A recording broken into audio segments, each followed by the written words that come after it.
Եղել է շատ դեպքեր ա եղել, դատի են տվել, բան են արել, փաստաբանական ծառայությունների վճարների թիվն ենք նայել, այն ամենամեռածը, ամենակիչը 700,000 դրամից է սկսել մի գործի շրջանակներում, 700,000 դրամից, ասում է,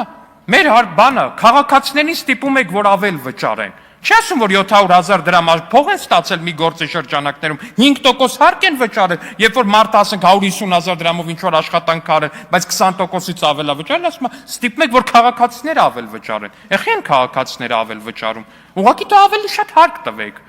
խեք գինը բարձրացնում, ասենք 700,000 դրամը քիչ է, հարգելի գործընկերներ, ամենայն հարգանքով եւ պարոն Ֆարմանյան, այդքան խոսացիք, մի վարքյան ձեզ չընդհատեցի։ Պարոն Ֆարմանյանը բան է անում, ասում է, եռապատերազմի կուսակցություն, նոր բան են գտել, փորձում են տես պրոյեկտ են, բայց շատ լավ։ Հարգելի գործընկերներ, ուզում եք իմանաք դուք ինչի կուսակցությունն եք։ Եկեք ձեզ ասեմ դուք ինչի կուսակցություն եք, բայց դա ասելու համար նախ եկեք ֆիքսենք, որ դուք նոր հանրապետական կուսակցությունն եք։ Պարոն Կարապետյան, որ այստեղ նստած եք, օրինակ ձեր հայրը հանրապետական ֆրակցիայի ղեկավարներով կարծեմ ստեղ էր նստում, եթե չեմ սխալվում։ Հետո որ Սերժ Սարգսյանի աշխատակազմի ղեկավարն էր։ Պարոն Դարփինյանի հայրը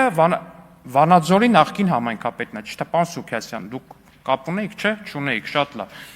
Պարոն Թամրազյանը կարծեմ հանրապետական կուսակցության հետ կապ ունեցել է։ Տիկին Սյուզան Ավետիսյանը կարծեմ նախկինում հանրապետական եղել է։ Պարոն Էդգար Ղազարյանը,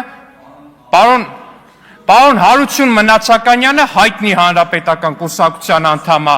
Պարոն մի խոսեք տեղից։ Պարոն Էդգար Ղազարյանը ընդհանրապես երևի աշխարհի ամենահայտնի հանրապետականն է, սպայի դրությամբ են իրեն հայտնի ելույթով, որ մենք հանրապետականն ենք հզոր անպարտելի ուժ։ Պարոն Անուշավան Մանուչարյանի հայրը Բերդ համայնքի նախկին ղեկավարն է, եթե չեմ սխալվում, էլի հանրապետական, ճիշտ է։ Պարոն Շիրազ Մանուկյանը հանրապետականի երիթևի նախկին անդամ է, ճիշտ է, պարոն Հարություն, դուք կապ ունեցել եք հանրապետ, այս մեկը փոստ էր։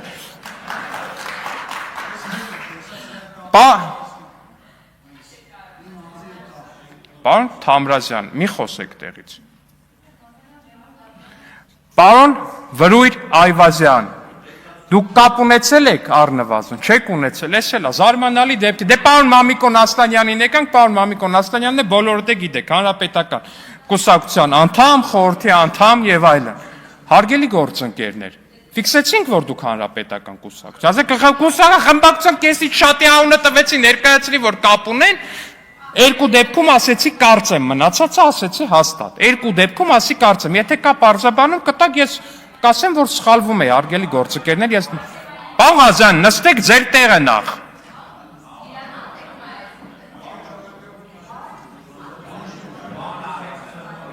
Պարոն Ալեքսանյան, ձեզ հուշում են տալի, Արամ Վարդևանյան պետք է ասեիք, չեք ասե։ Վերջապես, իհարկե, պարոն Վարդևանյանը,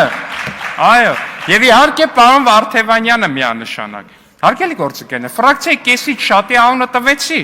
հետեւաբար դուք հանրապետական կուսակցությունն եք, դրա նոր ներկայացումն եք, ասում եք նոր ուժ եք, շատ լավ, դուք նոր հանրապետական ուժ եք, որ ձեր ուզածով էլ լինի եւ իրականությանն էլ համապատասխանի։ Եվ այսպիսով, երբ որ ասում եք եռապատերազմի կուսակցությունն եք, բյուջեն, պարտքը, բա ձեր իշխանության տարիներին, հարգելի գործընկերներ, այդ պարտքը տենց ձեզ չէր անհանգստացնում։ Օրինակ, որ 7 միլիարդի պարտք էի կանում, բայց օրինակ պարոն Ասլանյանի ղեկավարած քաղաքում երևի 2 հատ ասֆալտապատ փողոց կար, այնը սովետներ ասֆալտապատել։ Այդ ձեզ չէր անհանգստացնում, այդ 7 միլիարդի պարտքը։ Մեկ գնացեք Վանաձոր, մեկ տեսեք այդ քաղաքը ոնց է վերափոխվում։ Ձեզ չէր անհանգստացնում, դե պարոն Դարփինյանի հոր ժամանակահատվածն էլ հետը։ Ձեզ չէր անհանգստացնում, բայց այդ պարտքը որ աճում էր, բայց քաղաքը նույն ցեխի մեջ կորած էր։ Դուք ցեխոտ փողոցների կուսակցություն։ Ստեղից խոսում են սոցիալական բաներից, ասում է, աղքատությունը։ Քանի միլիոն, քանի 100,000 մարդ է ձեր իշխանության տարիներին արտագաղթել Հայաստանի Հանրապետությունից։ Քանի 100,000 մարդ է արտագաղթել ձեր իշխանության տարիներին։ Այդ Քոչարյանինն է հետն եք ասում, մենակ իրանց շատ չէ, չի կարելի։ Ես չեմ պահում, Հարգելի գործընկերներ, բայց ձեզ էլ չի կարելի։ Պարոն Մխիթարյան, Հարգելի գործընկերներ, պարոն Մխիթարյան, տեսեք ձեր գործընկերներն են ձեզ ասում, որովհետև կարգը որոշվել է, որ պահում ենք, չէ՞։ Դե այդ դեպքում լսեք գոնե ձեր խմբակցության քարտուղարին եւ մի ընդհատեք։ Ամբիոնից կգաք, խոսեք։ Համեցեք։ Հարգելի գործընկեր։ Եղոյան, պարոն Եղոյան, ձեզ էլ է վերաբերվում։ Կապ չունի, թվային տվյալ եք ասում, թե այլ տվյալ եք ասում։ Խնդրեմ, պարոն Ալեքսանյան։ Շնորհակալություն։ Ես կխնդրեմ մենակ վերջում մի քիչ ավել խոսամ, որտեղ այս խմբակցությունն էլ մեր խմբակցությունն է ցավոք սրտի ինձ ագին խանգարեցին։ Հարգելի գործընկերներ, սոցիալական բանից եք խոսում։ Էդ ի՞նչ սոցիալական բանից եք խոսում։ Թոշակը 16000 դրամ թողել գնացել են։ Այդ թոշակը սարքել են 56000 դրամ բոնուսային բանով։ Ասում եմ թոշակը բարձրացել է ընդամենը 20%։ Այդ ի՞նչ մաթեմատիկայով եք հաշվում, որ 20%-ով է բարձրացել։ Այդ որ մաթեմատիկայով է 20%։ 16000-ը որ դառնում է 46 ու պլյուս եւս 20%-ի հնարավորություն, դա դառնում է 20%։ Այդ ի՞նչ մաթեմատիկա է։ Պարոն Վարմանյան, դուք էլ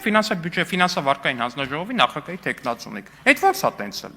Դուք ցածր թոշակների կուսակցությունն եք, հարգելի գործընկերներ։ Ցածր 16000 դրամ, այն որ ասում եք կարակ 60000 դրամով ապրեք։ Բայց փորձել եք 18 թվին 16000 դրամով ապրեք։ Բա փորձեիք, բա ինչ չեք փորձել, հարգելի գործընկերներ։ Ասում եմ, եռապատերազմի կուսակցությունն եք։ 16 թվականի ապրիլյան պատերազմը որ եղավ։ Մեկ կա հիշեք հետո նաև ձեր հետ կապ ունեցող Կարեն Կարապետյանը ինչ ասեց։ Տանկերում բենզինի եւ դիզելի մնացածի հետ կապված։ Կարեն Կարապետյանն էր, պարոն Վարդևանյանի ղեկավարը, մոտ պարոն Վարդևանյանը օգնական էր, ես չէի։ Եղոյանը չէր նույնիսկ, սենց ասեմ, ահա։ Ոչ ես էի, ոչ Եղոյանը։ Կարեն Կարապետյանն էր։ Ասես տանկերի մեջից բենզինը չկար, գողացած էր։ Հետևաբար դուք տանկերի մեջից գողացած բենզինի կուսակցությունն եք, հարգելի գործընկերներ։ Երբ որ դուք թողեցիք իշխանությունը, այսինքն դուք չթողեցիք, ժողովուրդը վերցրեց իշխանությունը վերջապես ձեզնից հանրապետականներից իշխանությունը, հարգելի գործընկերներ։ Հայաստանի զինված ուժերում գիտեք ինչ վիճակ էր։ Դուք գիտեք ինչ զենքեր էին Հայաստանի Հանրապետության զինված ուժերում։ Եթե այդ զենքերի մեծ մասը կարելի լիներ մետալալոմ անվանել, դա շատ, ինձ թվում է շատ տենց դրական մի բան կլիներ, հարգելի գործընկերներ։ Հետևաբար դուք մետալալոմը բանակ բերած ու զենքի տեղ խուրդած կներեք 1000 ներողություն ես բառի համար կուսակցությունն եք, հարգելի գործընկերներ։ Եվ վերջապես, հարգելի ընկերներ, ես այստեղից խնդրեցի, որ Տիկին Ղահարամանյանը չօգտագործի խմբակ բառը, վերևից խնդրեցի։ Որովհետև անկեղծ եմ ձեզ ասում, ես չեմ ուզում ամեն անգամ գամ այստեղ կանգնեմ, ասեմ քաղաքացիական պայմանագիր խմբակցություն, փոքր-ինչ ավելի մեծ փոքրիկ խմբակ եւ փոքր-ինչ ավելի փոքրիկ խմբակ կուսակցություն։ Անկեղծորեն եմ ասում, չեմ ուզում դա անեմ, որտեղ սա լավ տեղ չի տանելու։ Էնպես որ խնդրում եմ դա չանել։ Ու ամենավերջում, հարգելի ընկերներ, եւ ամենավերջում, հարգելի ընկերներ, դուք ասում էիք ու խոստանում էիք, որ դուք ունեք հաջորդ վարչապետ, դուք վերցնելու եք իշխանությունը, դուք բերելու եք վարչապետ, բայց ձեր վարչապետի տեխնացուն որպես այդպեսի, միչև հիմա նույնիսկ չի հրաժարվել իր երկու քաղաքացիություններից, միչև այս պահը չի հրաժարվել, դուք խոստանում էիք, որ դուք ոչ մի կապ չունեք Քոչարյանի դաշինքի հետ, բայց դուք մտել եք խորհրդարան ու դուք առաջին օրվանից գերսինխրոն աշխատում եք իրար հետ։ Հիմա եթե ուզում եք մեզ համոզել, որ եթե հանկարծ դուք ստանայիք մեծամասնություն երկուսով սինխրոն չէիք աշխատելու,